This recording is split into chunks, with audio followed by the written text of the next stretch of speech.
US President Donald Trump not backing down on Greenland, agreeing to a meeting with, quote, various parties on the Arctic island.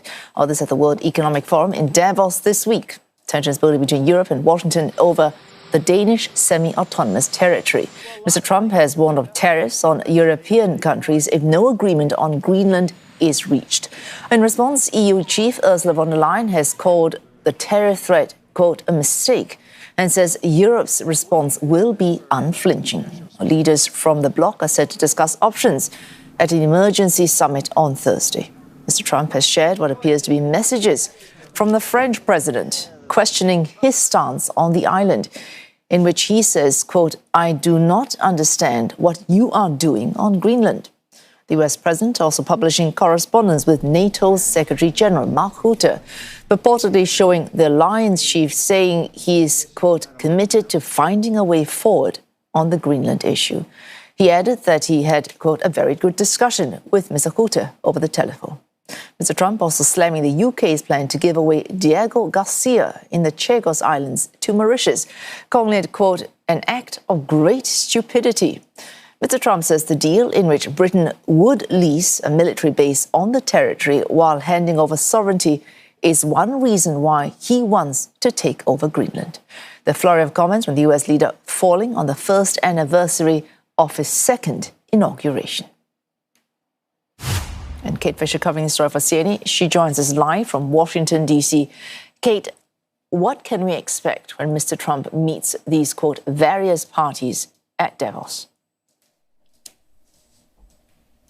Well, I think it's going to be a very tense, very difficult conversation because, frankly, there's no kind of secret about what is going on.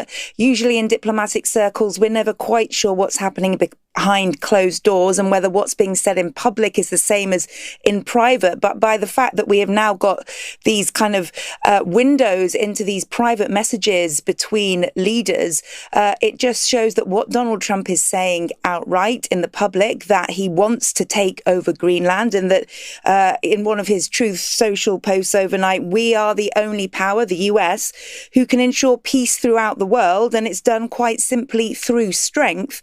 Those really strong words are not clearly just a show, but actually what he is saying to these world leaders privately as well. And as you mentioned, Emmanuel Macron of France saying he simply does not understand what is happening. So if we're at that level in private messages, you can only begin to wonder what a face-to-face meeting will be like. But I think it's interesting that quite separately from all of this, there is this meeting in Davos already, the World Economic Forum, scheduled for this week, and basically meaning that these leaders can all meet together without even having to put in extra planning. And clearly this face-to-face meeting is desperately needed, certainly from the point of view of the European leaders who are so concerned and, as Macron says, confused about what is happening here.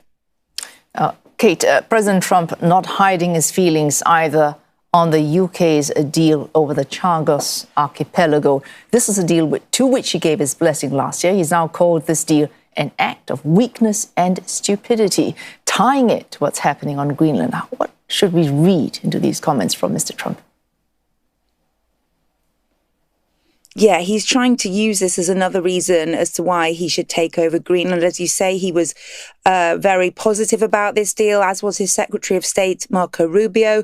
And of course, this is a huge embarrassment to the UK and the British Prime Minister, Keir Starmer, who is doing all he can to try to make a good relationship with the United States. And domestically in the UK, this is bad for Keir Starmer because it plays into the hands of the Trump ally Nigel Farage, Keir Starmer's biggest political rival. So it also smacks a little of Donald Trump trying to meddle in the domestic politics of the UK to support an ally of his.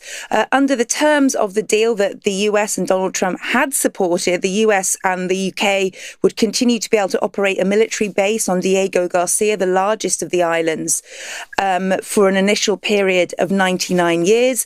It was praised as a monumental achievement by Marco Rubio, the Secretary of State, when it happened. That has all changed, as you said, Donald Trump calling it an act of stupidity, of great stupidity. So a complete U-turn on that, again, using Greenland as the reason for doing so, but also having the secondary result in embarrassing Keir Starmer on the world stage.